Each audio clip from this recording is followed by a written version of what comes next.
Boa tarde, pessoal. Sejam bem-vindos aí a mais um webinar do Embarcados, em parceria com a Artimar Microchip. E hoje nós trouxemos um assunto muito bacana, em parceria com o Instituto Mauá de Tecnologia. Então, o professor José Carlos vai compartilhar com a gente aqui uma vasta experiência aí na área de IoT e aplicações práticas que eles já estão colocando lá no campus. Então, muito legal. Só para ter ideia aí, se vocês estão me ouvindo bem, vou pedir que vocês marquem aí a cidade de onde estão falando e se tá tudo ok aí com o áudio, tá? Deixe esse feedback aí que fica bacana pra gente. Então, eu sou Fábio Souza, vou estar aqui auxiliando o professor José Carlos durante o webinar. Fiquem à vontade para mandar perguntas, tá? A gente vai tentar responder na medida do possível no andamento do webinar e talvez no final a gente responda mais perguntas, tá? Mas caso alguma pergunta não seja respondida durante o webinar, a gente também pode responder aí por e-mail, beleza? Então é isso aí, Caxias do Sul, Valinhos, bacana, pessoal, Manaus, isso aí, Jundiaí, sejam bem-vindos, pessoal. Então esse é mais um webinar em parceria com a Artimar.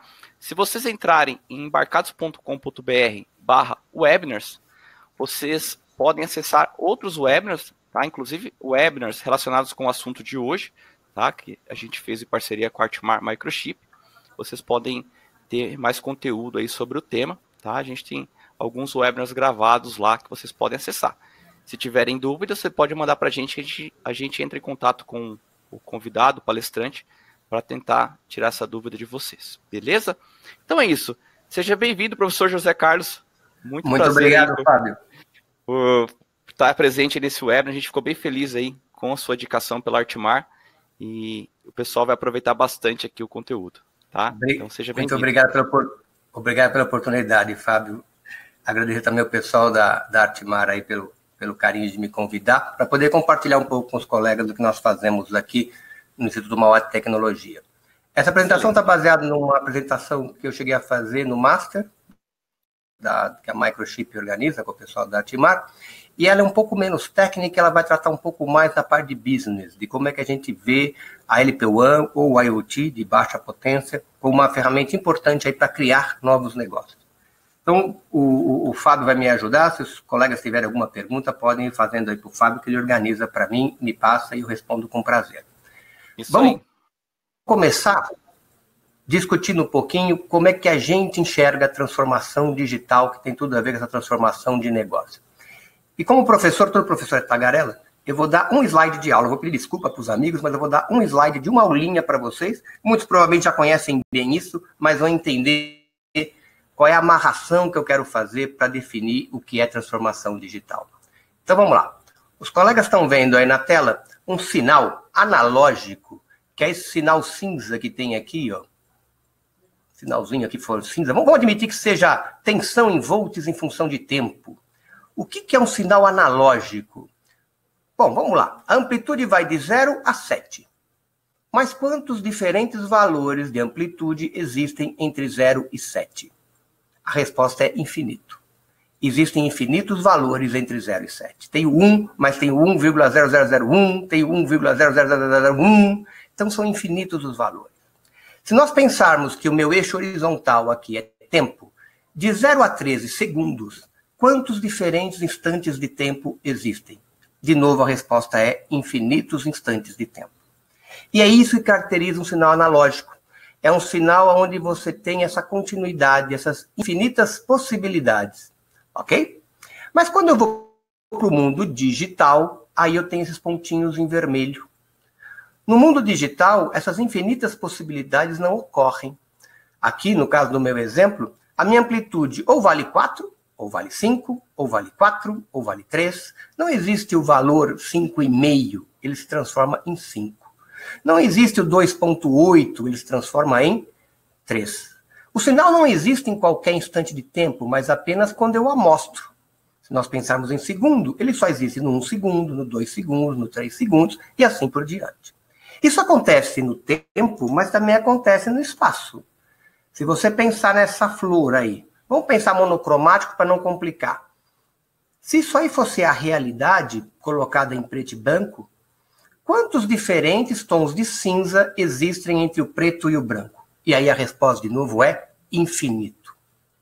Mas quando você leva isso para dentro de um computador, não existem mais infinitos tons de cinza. Você tem que definir pelo número de bits que você usa quantos tons de cinza existem. Não existem infinitos pontos no espaço, mas no caso do exemplo aqui, nós temos 1024 por 1024. Podemos pegar até uma figura um pouco mais grotesca para ficar mais claro de que nós discretizamos as coisas colocando a mesma rosa por 32 por 32. Ok? Bom, por que essa coisa maluca que eu estou começando com vocês, discutindo o que é um sinal analógico e um sinal digital? Pelo seguinte, vamos pensar, talvez os colegas sejam muito mais novos do que eu, mas acho que vão entender a analogia. Vamos pensar no caso de um alfaiate. Quando nós lá atrás íamos num alfaiate, esse sujeito que está aí ilustrado, ele tirava as medidas do meu corpo, conversava comigo e me entregava uma roupa feita sob medida. Isso é o que a gente entende como mundo analógico, porque essa roupa era diferente. Dependendo da conversa que eu tinha com ele, dependendo do dia que eu fui lá, daquele sanduíche a mais que eu comi, saiu uma roupa diferente. No final do século XIX, chega um sujeito chamado Frederick Taylor, do Taylorismo, e diz o seguinte para a gente: não, agora você não vai ter mais o alfaiate não atende às demandas do mundo moderno. Você vai ter padrões. Eu tenho camisa 41, 42, 43 e eu tenho as cores que a moda dita. Opa, então isso para mim era o antigo mundo analógico e agora um mundo digital. Porque agora, se a minha camisa devia ser 41,3, ou eu vou ter que comprar 41 e vai ficar um pouquinho apertado, ou eu vou comprar a 42 e vai ficar um pouco mais folgado. Ok? Vamos pegar um outro exemplo. Esse sujeito aqui embaixo é um boticário, semelhante a um médico. Ele conversava contigo e a partir da conversa que teve contigo, dos teus sintomas, ele formulava uma receita, ou seja, um medicamento específico para você. Seguindo de novo o processo do Taylorismo, ou eu tive uma padronização da indústria farmacêutica, em que os remédios já vêm agora num certo número por caixa, com uma certa quantidade de miligramas de princípio ativo em cada comprimido. Se você precisa de mais comprimido, compre mais uma caixa. Se precisava de menos, vai sobrar comprimido. De novo, o mundo analógico do boticário, onde você tinha infinitas possibilidades, para um mundo discreto. É lógico que essa mudança ela é importantíssima do mundo analógico para o mundo digital, porque ela trouxe escala, eficiência, qualidade, repetibilidade, produtividade. Então não se nega, isso é importantíssimo. Só que eu coloquei de propósito 2 exemplos da onde, pela nossa interpretação, eu saio do analógico e vou do digital, que não tem nada a ver com eletrônica e nada a ver com computador. Mostrando para vocês que o que nós entendemos como do analógico para o digital não tem a ver com a eletrônica e o computador. Quando a eletrônica e o computador entram no processo, entram no mundo, elas já encontram o mundo discretizado, o mundo digital. E em cima desse mundo que a eletrônica e a computação começam a trabalhar e levam esse mundo ao limite. Limite no que diz respeito à eficiência, qualidade, repetibilidade e produtividade. Só que a tecnologia, eletrônica, computador, avançam tanto que elas transcendem esse modelo digital e voltam para o modelo analógico. E é isso que a gente chama de transformação digital. O que é essa transcendência? Observe o colega. Quando você hoje tem uma startup, onde você se posta na frente de 2, 3 câmeras, que escaneiam o seu corpo, e te entrega uma roupa sob medida, você voltou para o alfaiate. Quando você, através de uma gota do teu sangue ou de uma amostra da tua flora intestinal, faz um levantamento dos teus males e produz um medicamento específico para você, você voltou para o boticário. Então, o que a transformação digital é para nós é simplesmente a transcendência devido à evolução da tecnologia, que me leva do mundo digital de volta para o mundo analógico. O mundo analógico, entenda, como aquele mundo onde as demandas possuem infinitas possibilidades de serem atendidas. Ok? Então, esse conceito é importante. Pense no... Vamos pegar um caso mais prático, talvez para vocês fique mais visual. Banco. Se você pensasse alguns centenas, um pouco mais, um pouco antes de Cristo, você chegou a ter sal como dinheiro. As pessoas usavam sal como o bem que valia dinheiro. E as pessoas andavam com esse sal na cintura, dentro de um saquinho, e trocavam sal por produtos. Esse sal, que era o teu recurso, você acessava ele em qualquer lugar, em qualquer instante de tempo, porque ele estava pendurado no teu cinto. Com o passar do tempo, a humanidade começa a ter mais preocupações com isso e começa a guardar o recurso embaixo do colchão. Você consegue acessá-lo ainda a qualquer instante de tempo, mas você tem que ir até a tua casa embaixo do colchão. Aí complica mais, e você é obrigado a usar banco. Então você tinha que acessar o teu recurso que estava no banco, indo até um determinado lugar, num determinado horário, onde a agência estava aberta. Aí começa a entrar o computador e a eletrônica, as agências começam a conversar, você não precisava mais ir naquela agência, você podia ir em qualquer agência, porque elas conversavam, você podia acessar seu recurso numa outra agência, mas ainda em determinados lugares, que eram as agências, e no horário comercial em que ela atendia. A tecnologia avançou mais e criou os caixas eletrônicos, horários estendidos, você começou a poder acessar isso em outros lugares, em outros horários, até que hoje você tem um celular no teu bolso, onde você acessa o seu recurso, como você o fazia com o SAL lá atrás, em qualquer lugar, em qualquer horário. Então, isso é a transformação digital. Se você perguntar para nós aqui no Instituto como nós a entendemos, resposta suportada pela tecnologia para as demandas de um mundo cada vez mais analógico. O ser humano é analógico. E é isso que vai gerar os novos negócios. Essa é a grande demanda que vai gerar novos negócios. Ok? Outro ponto muito importante. Durante muito tempo, a gente ficou numa neura entre eu tenho que formar um sujeito que é generalista ou eu tenho que valorizar um sujeito que é especialista. Entendendo que generalista, por exemplo, numa área de mecânica, é aquele que entende um pouco de tudo da mecânica e o especialista entende muito de uma determinada área. A nossa resposta é, ele pode ser generalista, ele pode ser especialista, todos eles têm lugar nesse mundo, mas o que é mais importante é que você tenha um perfil nexialista. O que é ser um nexialista? É o sujeito que encontra nexo nas coisas. É uma palavra que usa a origem, quer dizer conexão. Um sujeito que consegue fazer conexões. Como esse termo surge? Esse termo surge num livro de ficção científica, de um sujeito chamado Van Vogt, um canadense, lançado em 1950. O nome do livro, The Voyage of the Space Beagle. Quem gosta de ficção pode até ler o livro, mas o que tem de importante nesse livro? Ele é uma espaçonave, uma ficção científica de 1950, que vai fazer uma viagem interplanetária, e onde a tripulação é composta por vários generalistas e vários especialistas de várias diferentes áreas. Mas conforme essa expedição interplanetária se desenvolve, os problemas vão sendo resolvidos por causa do protagonista do livro, perdão, que é um sujeito que recebe o nome de nexialista. Por quê? Porque o perfil dele permite pegar os melhores generalistas e os melhores especialistas para resolver um determinado problema. E é isso que eu aconselho vocês a fazerem. Procure nexo. Seja você um especialista, seja você um generalista, procura nexo nas coisas. Faça conexões. A gente vai explicar um pouquinho disso aqui na frente. Bom, vamos partir agora para a parte operacional. Como é que você faz isso? Para resolver um problema nesse mundo novo, a gente entende que esse problema tem que ser visto por 3 pontos diferentes. Primeiro, feasibility, solução técnica. E nisso, o pessoal, engenheiros, técnicos, programadores, os devs, são excelentes. Mas com igual importância, você tem que também olhar o que a gente chama de viability, sustentabilidade do negócio que você está querendo resolver. Seja ela financeira, seja ela por questões de arcabouço jurídico, você tem que levar isso em conta, não pode esquecer. E por último, completando o que a gente chama de tripé de inovação, você tem que estar preocupado com o desirability. Qual é a experiência que você fornece do usuário com a solução que você está propondo? Entrar mais a fundo em cada uma dessas áreas não vai trazer para você inovação. A inovação do negócio, ela acontece quando você começa a trabalhar na intersecção dessas áreas. Sendo que o auge disso acontece com os novos modelos de negócio que você tem quando você leva em conta esses 3 pontos. O feasibility, o viability e o desirability. Como é que a gente construiu isso? Como é que a gente tenta construir isso aqui no nosso ambiente?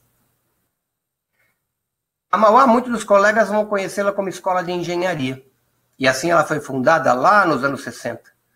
Mas nos anos 90, nós trouxemos para cá um curso de administração. e no ano de 2007 um curso de design. Por que disso? Porque embora a Mauá são 9 cursos de engenharia, um de administração e design, por que administração e design? Por causa do tripé da inovação. A engenharia ela vem muito fortemente com o feasibility. A administração favorece o viability e o desirability.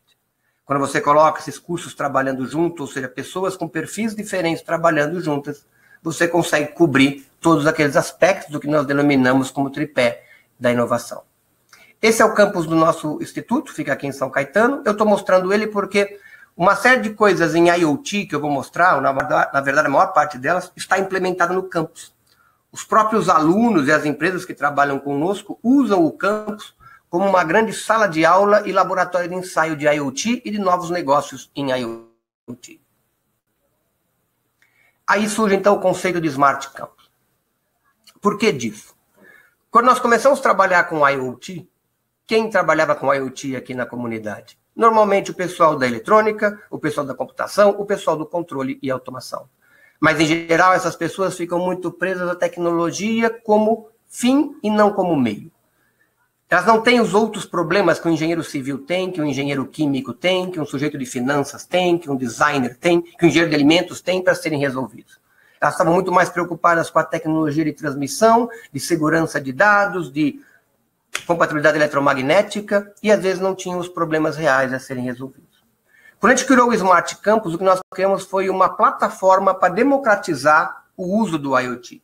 Então, o que eu vou mostrar para os colegas aqui é uma plataforma que permite que qualquer estudante de qualquer curso acesse o IoT e o utilize no campus para resolver problemas reais que ele enxerga no campus. Então, a gente democratizou isso, tornando o IoT alguma coisa acessível até aqueles que não são da área da eletrônica, da computação ou da área do controle e automação. Entre outras tecnologias que cobrem o campo, nós temos a tecnologia LoRa, o LoRaWAN. O Instituto desenvolveu o seu próprio gateway, desenvolveu o seu próprio network server, para os colegas que estão mais acostumados com a tecnologia. E uma antena instalada no campus faz toda a cobertura do nosso campus. Nós estamos conseguindo aqui um alcance num raio de 6,5 km. Essa é uma outra planta do campus, apenas para a gente se localizar. Vai depois aparecer aqui vários sensores colocados em vários locais do campus. Para os colegas que conhecem pouco do IoT, no que diz respeito ao MyLP1, eu vou fazer uma breve explicação para não ser muito enfadonho com vocês. O que você tem aqui nos end devices são os dispositivos de IoT. Dispositivos são pequenos sensores que você vai espalhar pelo campus ou pelo problema que você queira resolver para coletar informações e receber comandos. Essas informações elas têm que subir por um gateway. O gateway vão entender como sendo o similar a uma ERB, uma estação rádio Brás telefonia celular. Um gateway é bem menor, muito mais barato. Tá?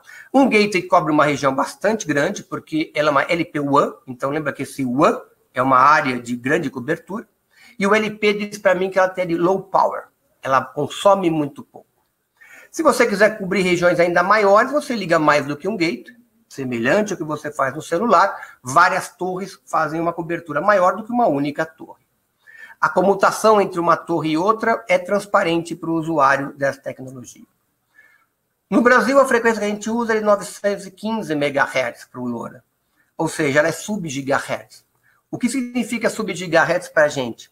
Quando eu trabalho com frequências menores, eu tenho um poder de penetração maior. Ou seja, eu consigo atravessar uma laje de concreto, eu consigo chegar num subsolo, eu consigo ter um device enterrado, que a minha penetração, por ser sub-gigahertz, é maior. Eu tenho menos atenuação do meio. Então, eu consigo penetrações maiores. Isso, para ambientes densos e para agronegócio, onde você quer enterrar sensores, é bastante interessante. Esses gateways recebem, então, os sinais que vêm dos end devices, e via IP, isso vai ser uma conexão física cabo, um RJ45 ligado ali, ou você pode usar uma conexão via celular, um 3G, por exemplo, que vai te conectar no network server. O network server é o sujeito que recebe todas as informações do gateway e aí vai distribuir para as várias aplicações. Ou seja, você pode ter uma mesma rede de gateways, o mesmo network server, atendendo diferentes e até concorrentes aplicações. Então, aqui você vê pelos ícones, Você tem uma aplicação ali de supervisão de uma latinha de lixo que está em verde, acompanhamento de um PET que está em rosa para mim aqui, acompanhamento da pressão de gás, que é um reloginho que está aí em amarelo, e assim por diante. Ok? Uma característica importante dessa tecnologia é que os dados que vêm dos end devices, eles têm uma dupla criptografia. Então, o Network Server não consegue acessar o payload, a informação útil que vem dos sensores, porque ele só tem a primeira chave da criptografia. Ele consegue validar se o end device pertence àquela rede ou não, consegue se comunicar com ele, mas não consegue acessar a informação que o sensor enviou. Isso só é acessado pelo Application Server, que é você, sua aplicação, que tem a segunda parte da chave de criptografia.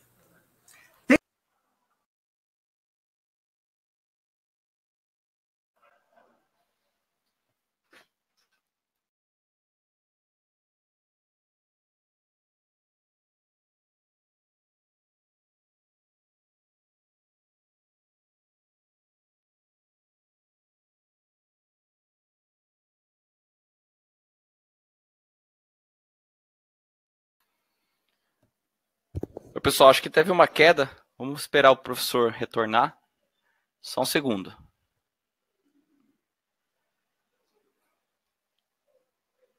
A gente já vai estabilizar. Vocês estão me ouvindo, né?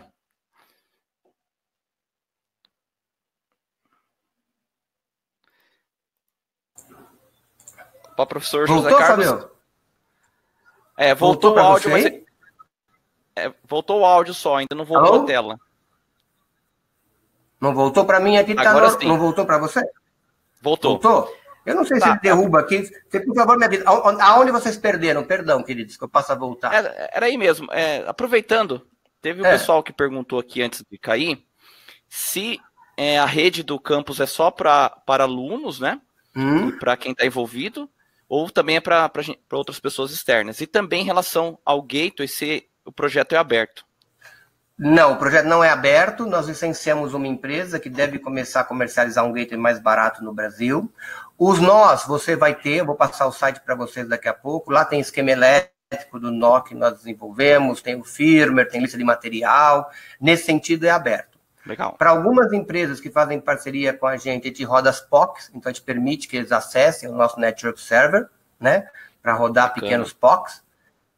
Mas também o Network Server não é um código aberto. Existe algum, o TTN é um Network Server com código aberto que você pode brincar com ele também, né? Então, é uma questão de conversar. Nós temos muita relação com empresa e com essas empresas nós temos POCs rodando. Alguns até você vai ver no site. Eles vão poder, o site é aberto, o site do Smart Campus. O pessoal vai poder acessar lá e ver bastante coisa interessante, vai ter bastante material. Ok? Legal, já vou colocar o link para eles aqui. Beleza, daqui a pouco vai aparecer aqui também. Perfeito, querido. Aqui tem uma iniciativa interessante que foi feita com uma empresa, onde nós desenvolvemos essa empresa trabalha com balizadores, chama-se Highlight. Balizador é aquela luzinha vermelha que fica no alto dos edifícios. Essa empresa desenvolveu um balizador a energia solar, então você não precisa fazer energia elétrica chegar por lá. E o que você está vendo nessa figura é um balizador da Highlight com um gateway nosso dentro dele. Então essa antena que você está vendo aí é uma antena loura com um gateway desenvolvido aqui no Instituto. Isso te permite soluções bastante interessantes, porque você leva isso até o site que você quer cobrir, você não precisa nem pedir energia elétrica, você simplesmente pede um pedaço do telhado do local, né? Nós fizemos isso com o Albert Einstein, por exemplo, um hospital aqui de São Paulo, em que nós simplesmente levamos esse aparelho no alto do edifício que eles têm, conectamos no sentido de colocá-lo no sol, ele tem um módulo 3G que faz a conexão dele com o nosso Network Server, e nós cobrimos todas as instalações do Albert Einstein, que no caso tinham interesse em fazer determinadas medidas lá. O que tem de bacana nisso? Quando você vai com uma solução como essa, você não tem que brigar com o pessoal da segurança cibernética. Então, embora o Albert Einstein e tanto as outras empresas tenham todas as suas instalações cobertas por Wi-Fi, ele não vai te dar a senha do Wi-Fi. Quando você chega com uma solução dessa, em que você coloca simplesmente no telhado do sujeito e você consegue monitorar coisas lá dentro, sem ter que entrar na rede de segurança dele, você derruba uma barreira de entrada para novos negócios que é bastante interessante. Então, o pessoal de bancos, por exemplo, que a gente faz alguns trabalhos com eles, em agências, eles adoram isso. Porque eu não preciso usar o Wi-Fi da agência. eu chego com um módulo desse e faço a cobertura da agência inteira sem ter que entrar na senha dele, sem ter que entrar nos importantes, lógico, né? Mas nos processos de segurança cibernética da rede dele. Esse é o site. Então, o modo como nós conseguimos fazer isso funcionar com a comunidade aqui foi criar esse site. Esse site é livre, vocês vão vê-lo daqui a pouquinho. O que vocês têm aqui são alguns, cada relógio desse que os colegas veem é alguma coisa no campus rodando. Desenvolvido por algum professor, algum aluno, ou em parceria com alguma empresa aqui dentro. Não são todos, nós vamos ver depois de todos os relógios, aqui são alguns exemplos, né? E tem envolvido aí alunos de todas as áreas, não é só para o cara, para o dev, para o cara da computação, tem cara de civil medindo coisa aí, tem cara de design, tem cara de finanças. Isso que é o mais importante na plataforma do IoT. Um exemplo aqui interessante para vocês verem, é um trabalho que alguns eu não posso colocar, que nós temos os NDAs, né, com as empresas, mas esse é um trabalho no interior de São Paulo que nós estamos desenvolvendo com o pessoal do agronegócio, onde você tem um sensor que não só mede a umidade do solo, mas ela mede a umidade do solo em diferentes profundidades, em 3 diferentes profundidades. Por que LPWAN? Porque eu enterro o sensor. Esse sensor vai ficar enterrado e, na verdade, eu não preciso nem me preocupar onde ele está, porque a bateria dura por alguns anos e depois ele é até descartado. O que esse sensor me passa? A umidade em diferentes pontos, em diferentes profundidades do solo. Por que isso é importante? Porque eu consigo depois modular o tamanho da gota daquele aspersor, aspersor é aquele sistema de irrigação que você está vendo na fotografia, de maneira que gotas maiores são mais pesadas e elas entram mais na terra, fazendo com que a umidade fique mais funda. Gotas menores são mais leves e ficam superficiais. Por que disso? Porque dependendo do que você está plantando e em que fase está a plantação, você não precisa garantir que o solo todo esteja úmido, mas a parte do solo onde a sua raiz está pegando água. Com isso, você tem uma economia de água que é gigantesca. Agora, o que é isso? Isso para nós é um mundo analógico. Eu não tenho só um tamanho de gota, eu não tenho só a umidade num local. Eu tenho mais informações, de modo que eu vou fazer com que a minha irrigação trabalhe em função do ponto do terreno em que eu esteja naquele momento irrigando. Ok? Então, essa é a ideia daquela questão de voltar do digital para o analógico. Esse é o nosso site, que o Fábio já deve ter passado para vocês, tá? Nós vamos entrar depois no site para mostrar para vocês como é que navega nele. Esse site é gratuito, ali tem uma série de informações, tem um GitHub ali com toda a documentação que nós desenvolvemos aqui, né? Não tem... Você pode até ver o gateway funcionando, mas você não vai ter o esquema do gateway, mas os nós você tem, tá? Abordagem para a gente aqui. Então, a hora que você for resolver um problema para um novo negócio, sempre tenha em mente aquele tripé da inovação. Pensa no feasibility, pensa no desirability, pense no viability. Tá? No viability, vou chamar a atenção para essa sigla que aparece aí. Ó, se você olhar mercado, equipe, dinheiro, inovação e gestão, a gente chama de MEDIG, que são as letras iniciais. Geralmente, um novo negócio quebra por causa do M, por causa do mercado. O que a gente tenta fazer aqui muito fortemente? Quando os nossos alunos abrem ou têm ideia de novos negócios, a gente tenta aproximá-los de empresas que já têm acesso ao mercado desse novo negócio. A gente trabalha muito bem, consegue trabalhar muito bem com os alunos, equipe, dinheiro, inovação e gestão, mas acesso ao mercado, a gente tenta fazer com que eles se aproximem de empresas que já têm acesso ao mercado. Não quer dizer que você seja concorrente da empresa, mas às vezes ela acessa um mercado que para você é interessante e ela pode ser sua sócia nesse processo. Vamos pegar alguns exemplos aqui. O que vocês estão vendo aqui, inclusive tem um link, depois se vocês quiserem pegar o trabalho completo, foi um trabalho de conclusão de curso. A fotografia mostra um hidrômetro, onde tem uma placa loura. Essa placa tem um esquema elétrico liberado para vocês, tanto nesse trabalho como lá no site. O que ela faz aí? Ela conta os litros e a cada 8 minutos ela sobe para o servidor a quantidade de litros que passaram por ele. Para você ter ideia, esse hidrômetro ele fica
Oi, professor José Carlos. Acho que caiu de novo.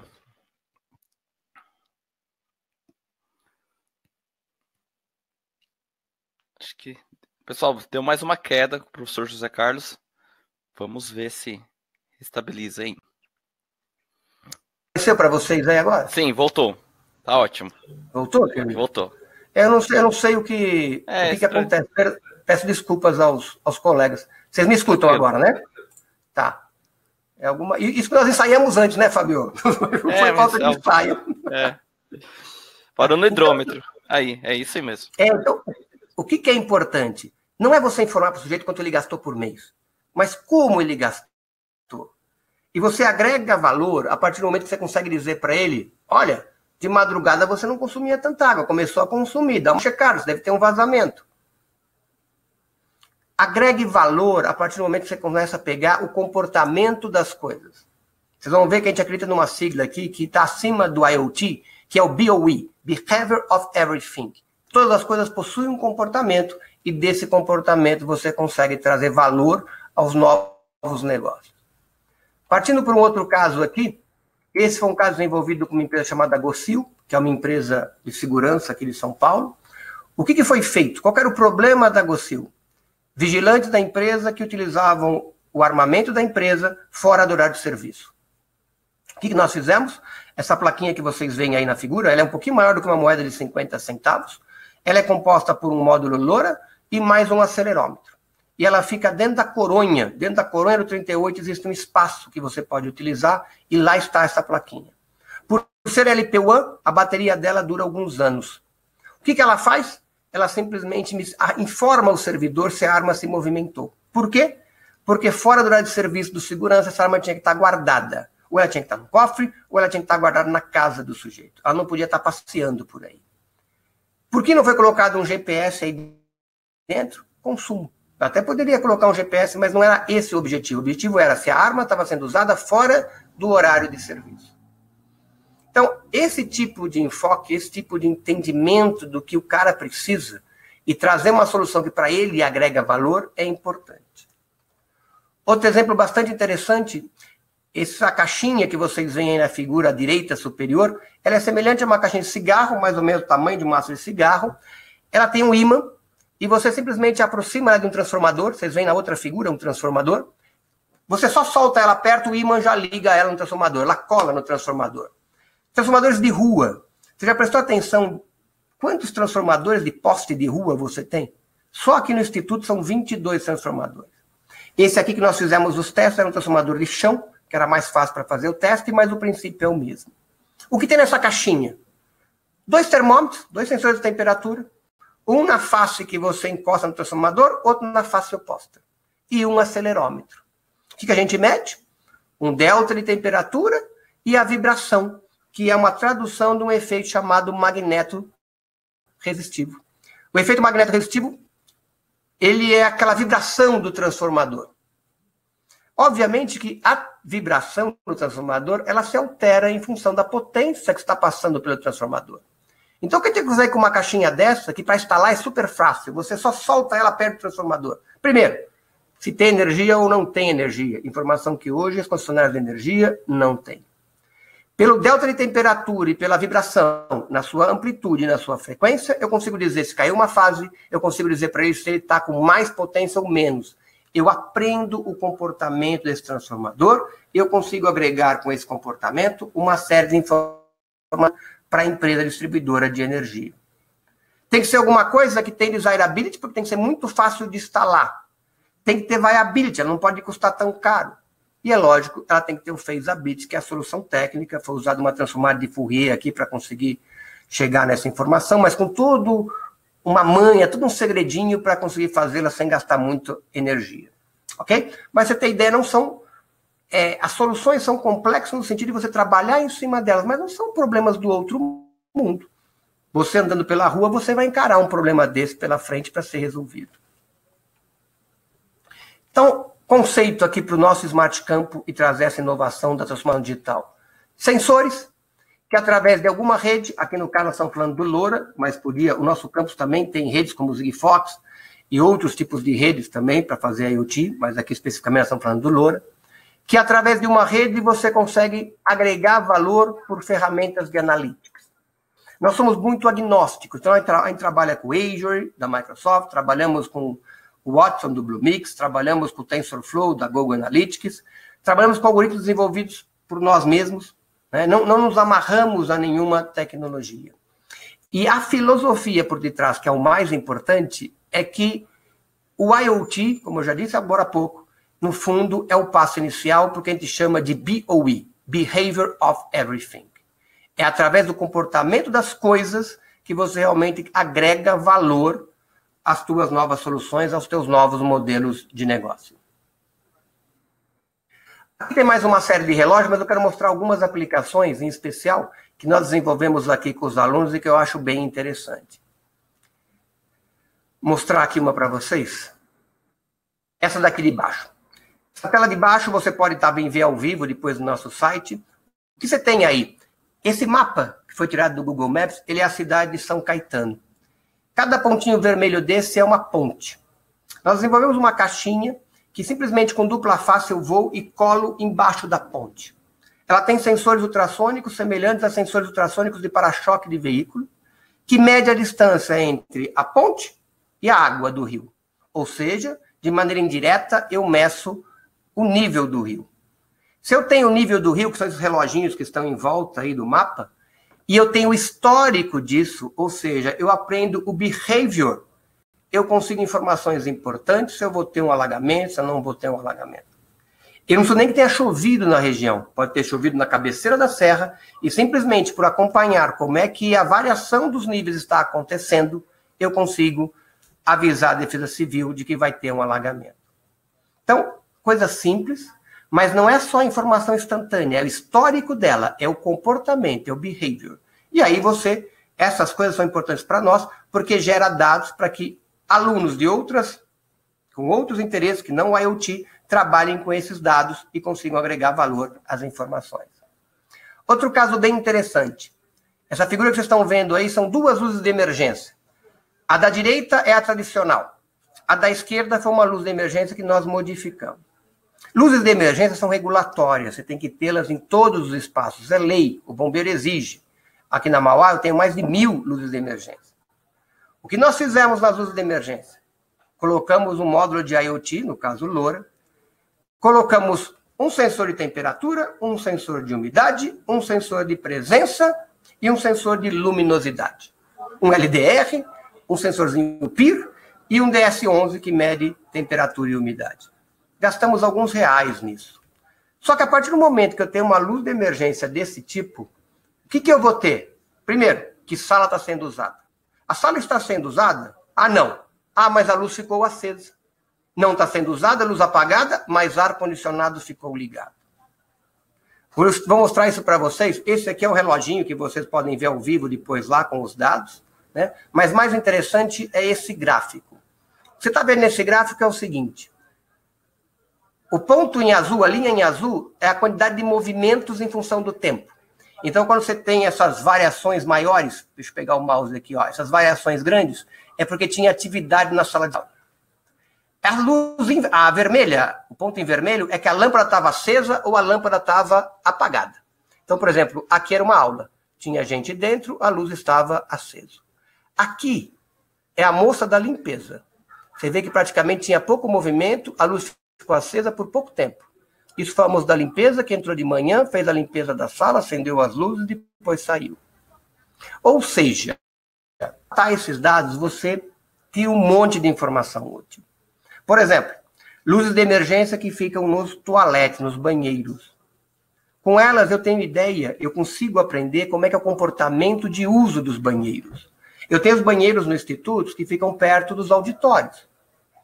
O que o mundo digital dizia com o Taylor e que eu faço hoje, eu tenho um contrato com a empresa de limpeza que limpa de manhã, de tarde e de noite.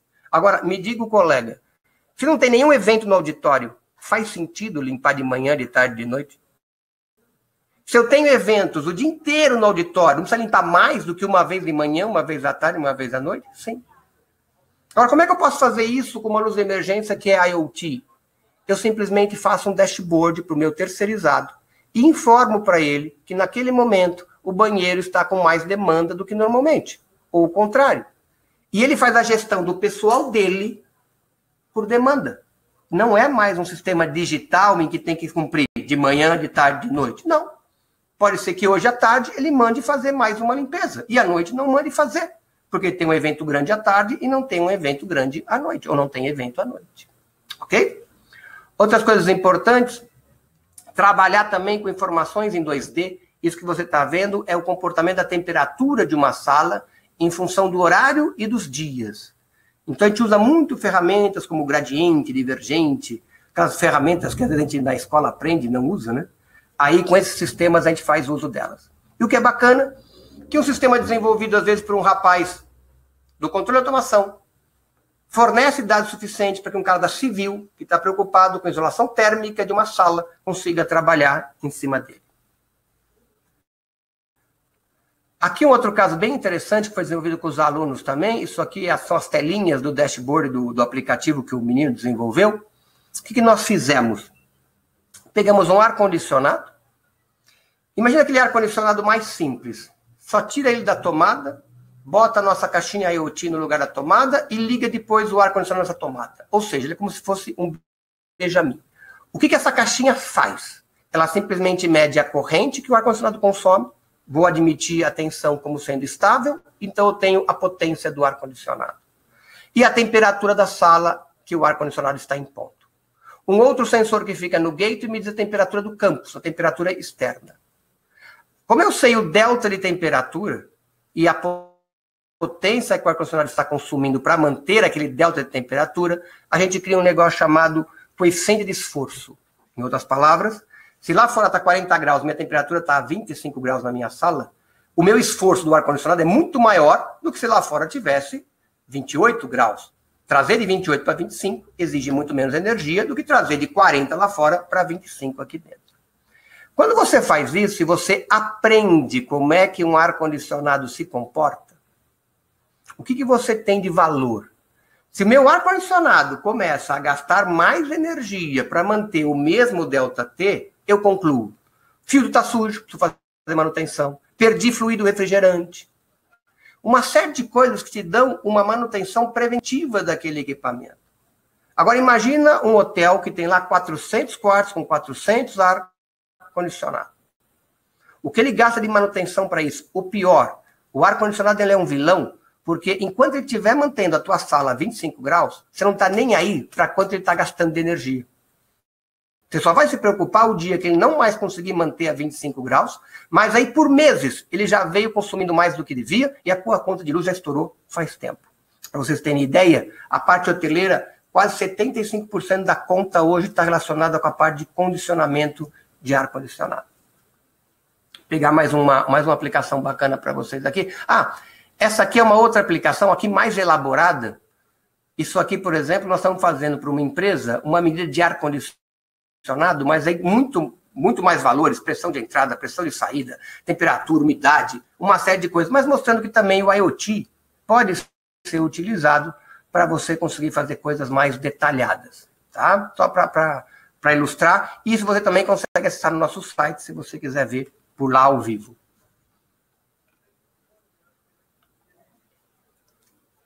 Aqui, só para mostrar para vocês, foram trabalhos de conclusão de cursos feitos nesse último ano.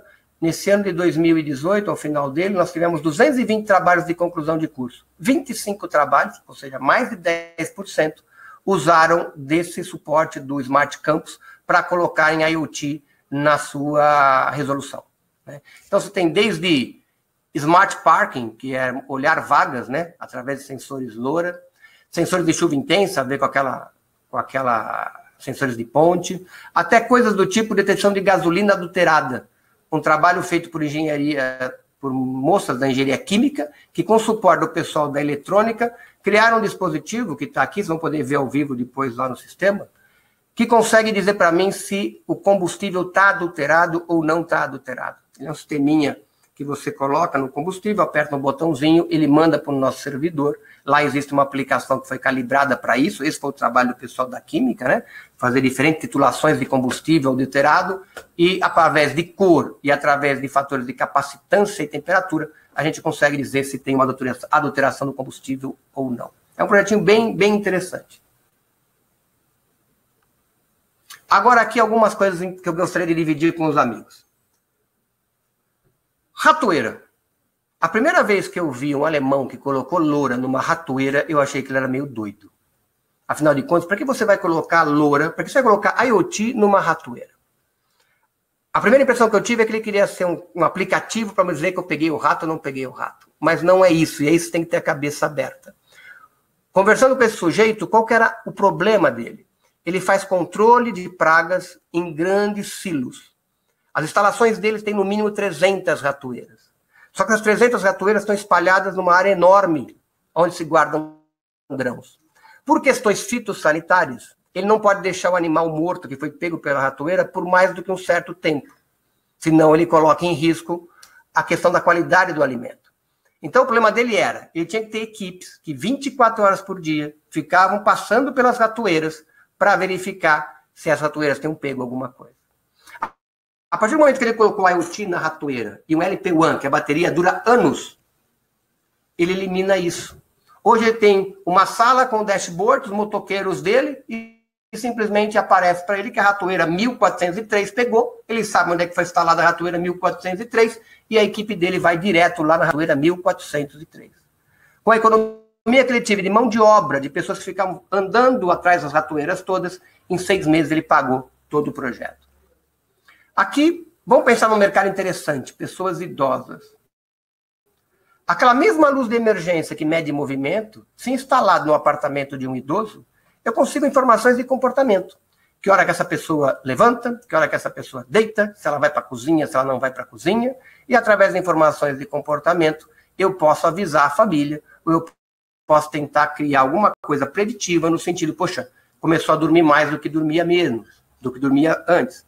Começou a levantar de madrugada. E aí você consegue dar suporte. É o IoT ajudando nesse aspecto. Realidade brasileira. Rouba-se água de hidrantes. Uma tampa de hidrante que tiver IoT, eu consigo cobrir hoje. A American Tower já tem rede loura que cobre São Paulo inteiro, cobre Rio de Janeiro inteiro. Existem outras aparecendo por aí. A um custo relativamente baixo, eu consigo hoje colocar monitoramento de IoT em hidrantes. Esse botão é um botão da Amazon, que você hoje já vê lá comercializado, ele usa o Wi-Fi na sua versão original, mas ele pode ser usado com LP1 também. São botões que simplesmente você tem na despensa da sua casa, no modelo original da Amazon, que você coloca, eles são definidos por produto. Então, se você toma lá a sua cerveja Heineken, você vai colocar um botão desse lá na tua despensa, onde você guarda a sua Heineken. E quando você pegar a tua última pacote de Heineken, você aperta esse botão. Nisso, o servidor da Amazon já tem a informação e na sexta-feira ela vai entregar a Heineken e todos os outros produtos que você pediu. Isso pode ser feito no Brasil como negócio? Pode. Nós temos uma realidade bastante interessante aqui, que são esses grandes condomínios, em que você, com uma única entrega, atenderia algumas centenas ou milhares de famílias em grandes condomínios. É um negócio que pode ser explorado. OBD2, Onboard Diagnostic. Nós temos aqui alguns trabalhos onde a gente usa a LoRa para pegar dados do OBD2, que é do veículo, e a partir daí conseguir fazer algumas inferências sobre manutenção preventiva de veículo, a questão da condução mais segura ou menos segura por parte do motorista. Agronegócio, por exemplo, monitorar plantações de eucalipto, onde você tem problemas de umidade e incêndio, que encarecem muito o seguro dessas plantações, isso com sistemas em LoRa, baseado naquele cubo que funciona com energia solar, pode ser uma solução bastante interessante. Iluminação pública, várias são as empresas que nos procuram, e às vezes as pessoas esquecem que quando você tem uma lâmpada, não é só a iluminação que você tem um ponto de acesso num ponto importante da cidade.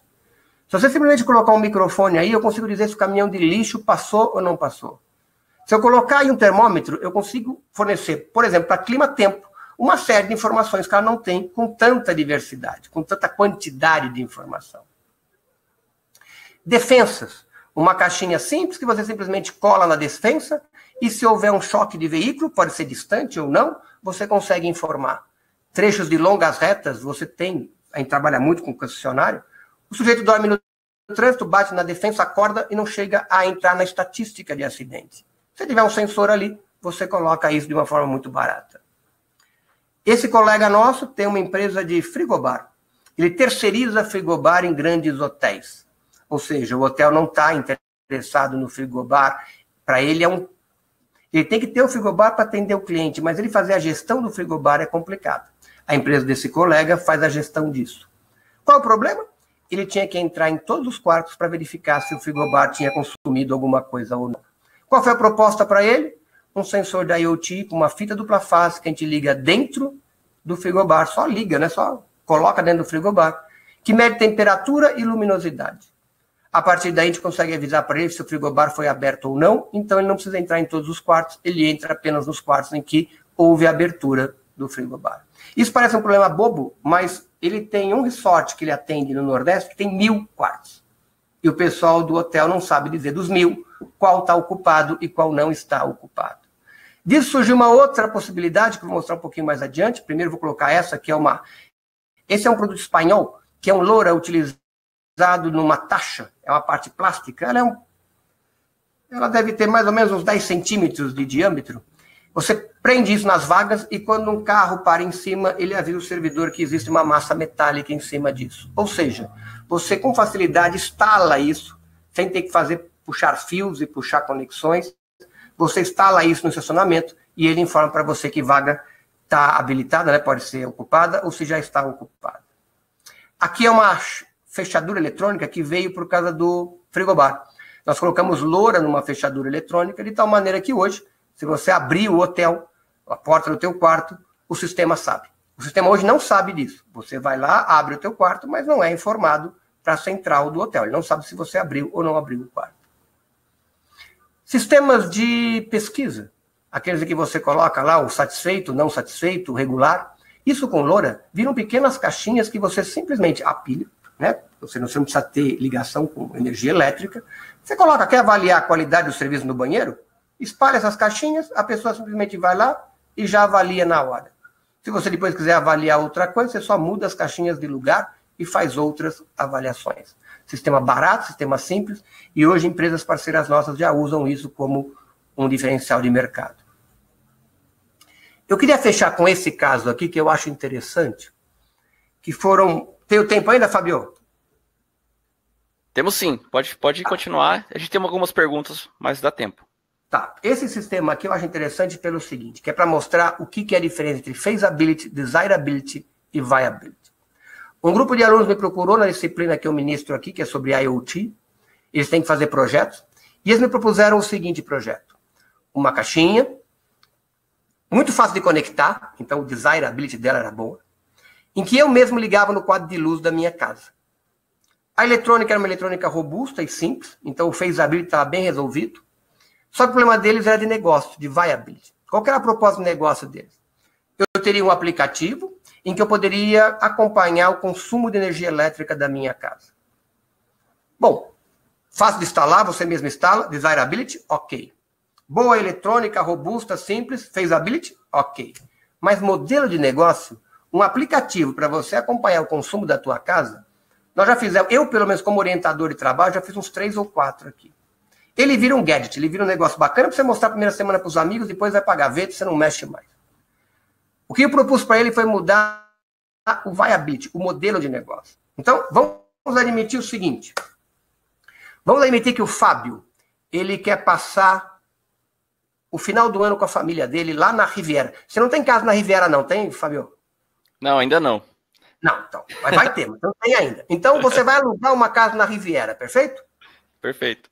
Tá. Então, você entrou, como você não me conhece, eu tenho a casa na Riviera. Como você não me conhece, você fez o quê? Você entrou lá no Airbnb e procurou casas na Riviera.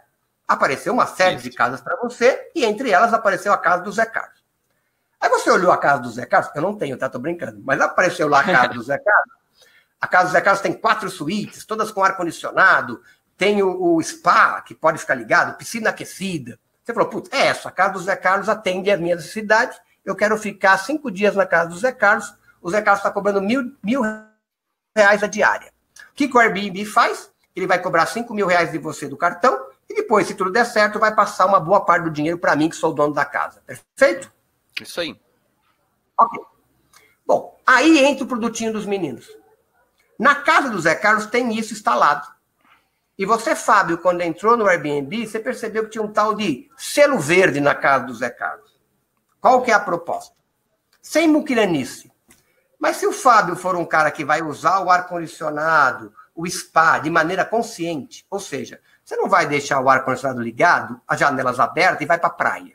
Você não vai pegar o spa e deixar de madrugada 24 horas funcionando. Ou seja, se você consumir energia elétrica de uma maneira coerente, você vai ter, entre aspas, um desconto. Bom, você ficou lá, você entrou na minha casa. No momento que você entrou, você já consegue acompanhar o teu consumo pelo aplicativo. Eu consigo acompanhar como é que você está consumindo pelo meu aplicativo. E, principalmente, o Airbnb está acompanhando você pelo aplicativo dele. Acabaram os 5 dias, boas notas. Você recebe um e-mail do Airbnb dizendo assim: Fábio, você é um cara legal. Você é um cara selo verde. Você não gastou energia de uma maneira desvairada, né? Então, você vai ter direito ao desconto. Você não vai pagar R$1.000 a diária, você vai pagar 900. Eu vou te dar R$100 de desconto. Só que o Airbnb não te devolve o dinheiro. O que o Airbnb faz? Ele te dá crédito. R$500 para você usar numa próxima locação. Eu estou feliz, porque já tinha sido combinado comigo. Eu vou gastar menos de conta de luz, porque eu sou dono da casa. Eu sei que meus aparelhos vão durar mais, porque foram melhor utilizados. Você está feliz, porque você ganhou R$500 de crédito. O Airbnb está super feliz. Porque você provavelmente vai alugar essa casa, a próximo aluguel, daqui 6 meses, nas próximas férias, ou no próximo feriado, no melhor caso. Essa ideia não é nova. O Starbucks faz isso. Hoje você deposita no aplicativo do Starbucks e você pode depois usar esse dinheiro para não ter que passar no caixa. Você cria um QR Code. Vocês fazem ideia de quanto dinheiro o Starbucks tem, que ele recebeu e ainda não entregou o produto? Ele tem $1,5 bilhão no mundo. Do mesmo jeito que o Airbnb ficou com R$500 do Fábio, ele ficou com R$300 do outro sujeito, R$400 do outro sujeito. Uma hora ele vai devolver, quando esse cara fizer a próxima locação. Mas, enquanto isso, ele fica com o dinheiro parado, com ele, parado que eu digo, no sentido que está com ele, que ele se alavanca. Então, ele consegue financiar o próprio negócio. Isso são modelos de negócio diferentes. Veja que eu não mexi na tecnologia, eu não mexi no desirability. Eu só mexi no viability. Eu só consegui ver o problema de um outro jeito. Porque esses meninos só tinham 2 soluções. Ou ele ia para isso, ou ele ia ter que fazer um medidor de energia super requintado, que iria competir com Siemens, com Honeywell, com Tron, para poder entrar no mercado de medidores. O que ele fez foi o que a gente chama de dilema da inovação. Ele encontra um outro nicho. Um aparelho que provavelmente não sou eu que vou comprar. O Airbnb vai olhar lá e falar: puxa, o Zé Carlos aluga bem em casa, cara. Ele tem ar-condicionado, ele tem spa. Ele vai mandar pelo correio para mim e falar: Zé Carlos, você não instala na sua casa? Vai melhorar o nível do cara que vai alugar a sua casa, o seu imóvel. Você vai alugar com mais facilidade. Então, pensar dessa maneira, pensar de uma maneira mais ampla, usando esse conceito de tripé da inovação, a gente acredita que é importante nesses novos negócios. Aqui, eu vou só deixar com os colegas, são alguns livros que eu indico para quem gosta do tema de inovação, de coisas. Dão uma olhada nesses livros que são bem interessantes. Não quero me avançar muito no tempo, para a gente poder também conversar um pouquinho. Ok, Fabio? Excelente. Pessoal, a gente vai disponibilizar os slides. Deixa meu e-mail aqui também. Isso aí. Tá, muito bom. Tá, quer que eu entre no site para eles verem um pouquinho? Se puder, já pode entrar. Em relação ao medidor aí, também acho que é uma questão penalizar também para quem gastar muito, né, sem consciência. Também. É que normalmente o modelo é premiar quem faz bem, né? Então, normalmente o que você faz, você já coloca um preço para aquele sujeito que vai abusar. Só que aí você é mais honesto, né? Porque hoje você faz o quê? Você bota um preço médio, porque vai ter alguns que vão abusar e alguns que não vão abusar. Pelo modelo novo, não. Você coloca o preço, que é aquele cara que abusa, e o sujeito que não abusa tem o seu desconto. Só que é um desconto que, de alguma maneira, você fidelizou o teu cliente, porque ele vai ter que fazer uma próxima alocação pelo Airbnb, no caso do exemplo que eu dei, né? E que você consegue ficar com recurso para alavancar o seu próprio negócio. Então, são soluções como essa, em que todo mundo ganhou, ninguém perdeu aí. Todo mundo ganhou de algum jeito. São essas soluções que a gente entende que são as soluções que realmente fazem esses novos negócios funcionarem. Excelente. Deixa eu só mudar aqui um pouquinho. Bacana. Eu vou separar aqui algumas perguntas. E a gente já responde. Muito legal. Deixa eu vir aqui no áudio. É só pegar aqui. Onde é que eu tô? Eu acho. Isso aí, pessoal. Se quiserem mandar mais perguntas, aproveitem aí. A gente já seleciona aqui e já responde, tá? Fiquem à vontade. Vocês estão vendo minha tela ainda, Fabio? Ainda não. Acho que está na apresentação de slide. Você vai ter que compartilhar de novo. Tem que sair do compartilhamento e compartilhar de novo. Isso. Opa, vamos lá. Apresentação de slide. Estou tentando ver como é que é. É que eu preciso mostrar, tá no próprio Chrome também.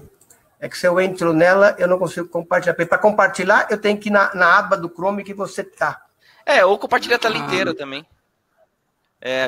A tela inteira. Então eu estou tentando compartilhar a tela inteira.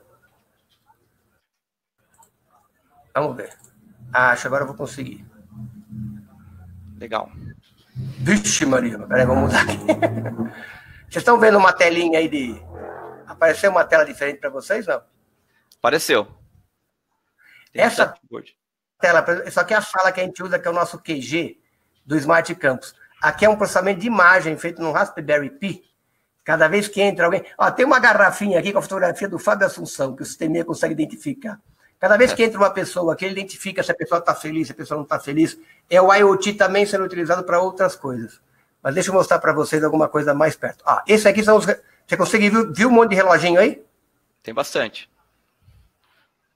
Cada reloginho desse... Olha aquele da luz de emergência que a gente viu agora há pouco ali, ó. Cada reloginho desse é alguma coisa no campus que está rodando. Tá? Então, isso aqui... por exemplo, esses... Estão vendo um reloginho que eu estou com o mouse ao redor aqui? Fica do lado direito da tela? Esse aí é que ele está em 1000 graus Celsius, né? Na verdade 63 graus. Isso foi feito dentro de um muro. Foram sensores colocados dentro de uma argamassa, dentro de um muro, para verificar como é que a temperatura, como é que esse muro isolava a temperatura. Esses sensores vão ser perdidos, porque eles estão dentro do bateria, né? Mas por bateria. Então, por um bom tempo, a gente consegue acompanhar como é que essa parede de concreto está se comportando como isolante térmico. Mas daqui a pouco os sensores vão morrer. Mas, por enquanto, por um bom tempo, eu consigo acompanhar os sinais. Tá? Deixa eu mostrar um outro aqui para vocês.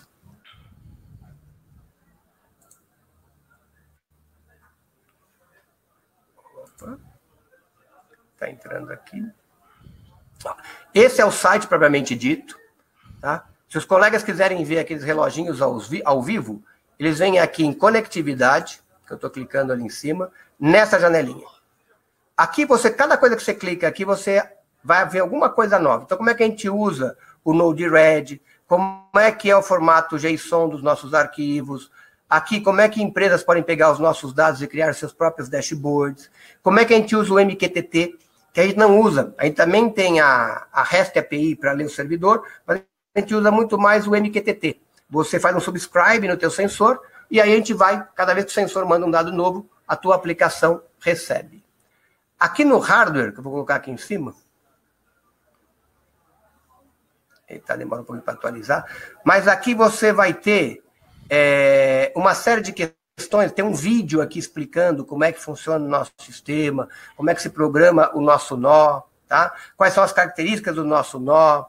Tem nessa parte de docs aqui em cima, tem todo o nosso protocolo, tem toda a documentação do EndNode, tem a documentação da aplicação, se você quiser rodar, e todos os esquemas elétricos, layouts, fica tudo aqui também. Tá? Então, vocês podem utilizar também, fiquem à vontade. Aqui nos cases, aqueles cases que eu passei para vocês, tem mais alguns, e tem os links. Se você clicar nesses links, você vai para os documentos mais completos de cada case desse. Aqui tem o histórico de aplicações em cada ano, que a gente vai colocando. Vocês também podem se inspirar, podem usar isso, fica à vontade. O nosso Network Server, você vai poder vê-lo, mas você não vai poder acessar, você não tem a senha para isso, né? E, só voltar na conectividade aqui, vou abrir a janela da conectividade. Isso tudo fica livre para vocês olharem. Aqui estão as janelinhas, mas aqui no canto esquerdo superior, ó, você tem mais uma série de outras janelas. Então, por exemplo, aquele das enchentes, eu olho por aqui.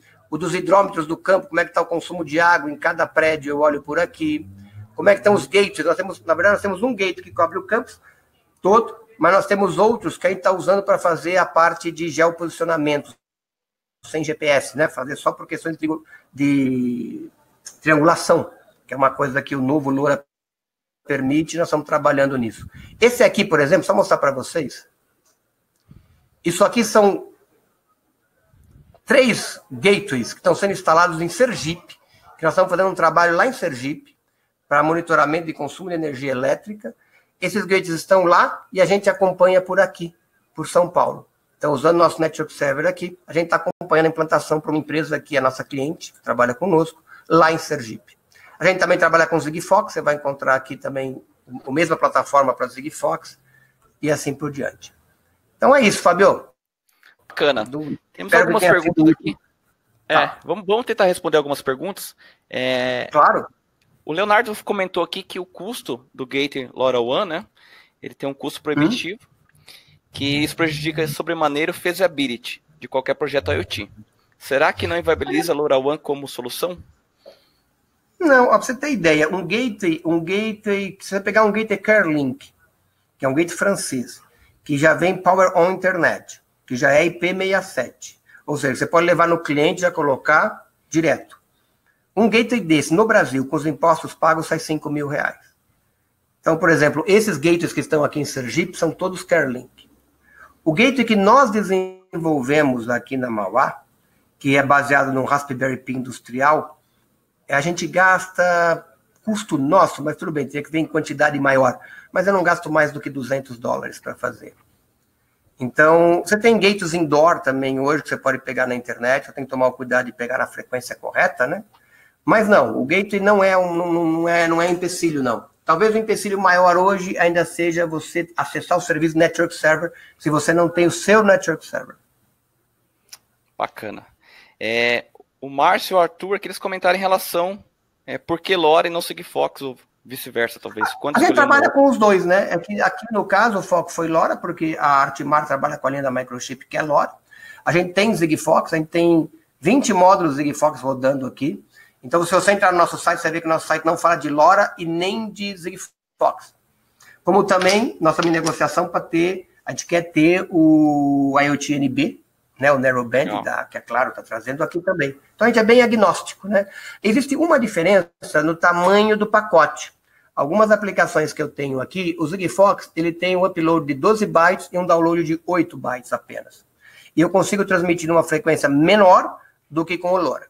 Então, para algumas aplicações que eu tenho aqui, já eu estaria no limite do Sigfox, seria complicado ter o Sigfox.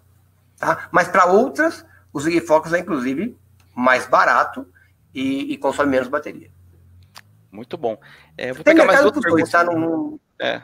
Tá excelente. Vou pegar mais duas perguntas aqui, porque o tempo passou um pouco. A primeira aqui em relação à Anatel.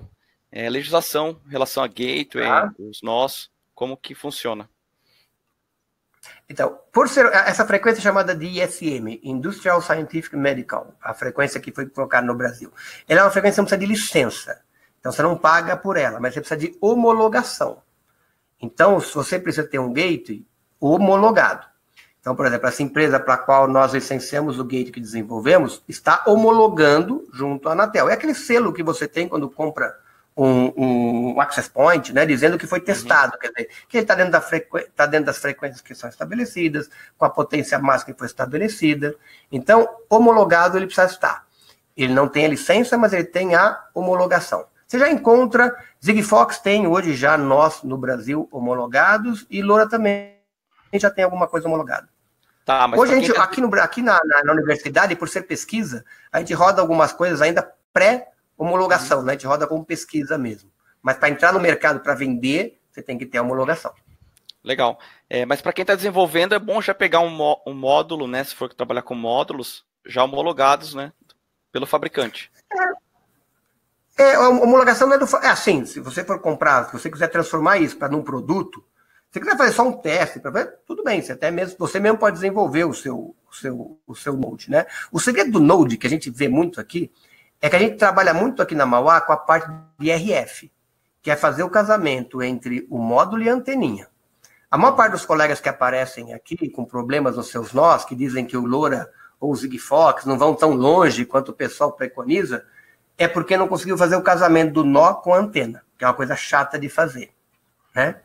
Então, às vezes, os caras falam assim, poxa, essa é a coisa mais chata, porque o resto é basicamente tranquilo, não tem grandes problemas.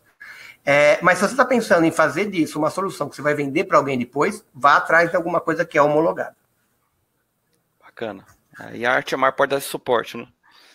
Sim, tem o Instituto Dourado, a Artimar, tem uma rede, a ARS ajuda muito na parte de antenas com a gente aqui também, tem desenvolvido muita antena para LoRa, para os problemas que a gente aborda aqui.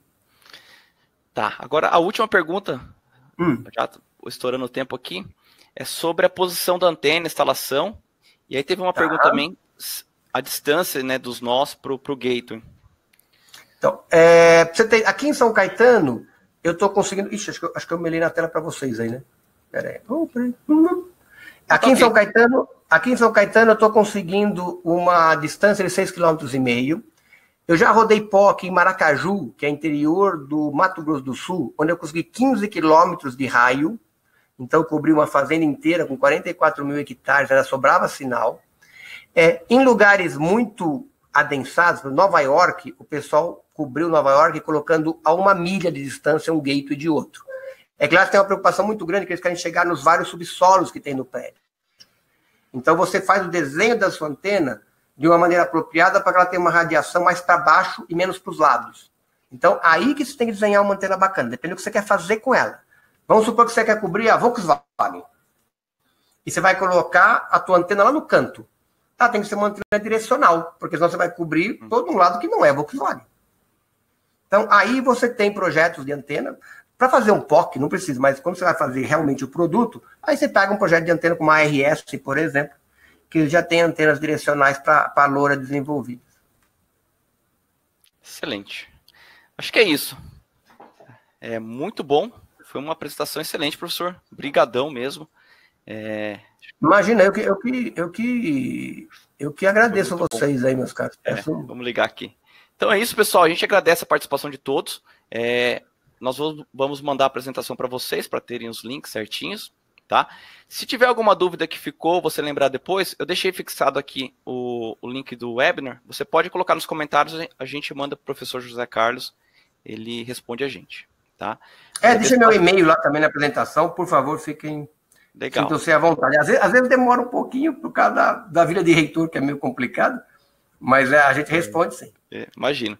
Mas é isso, a gente agradece bastante pelo tempo disponibilizado, a Artimar Microchip pela parceria. E é isso, pessoal. Fica aberto o canal de comunicação. Qualquer dúvida, é só entrar em contato com a gente.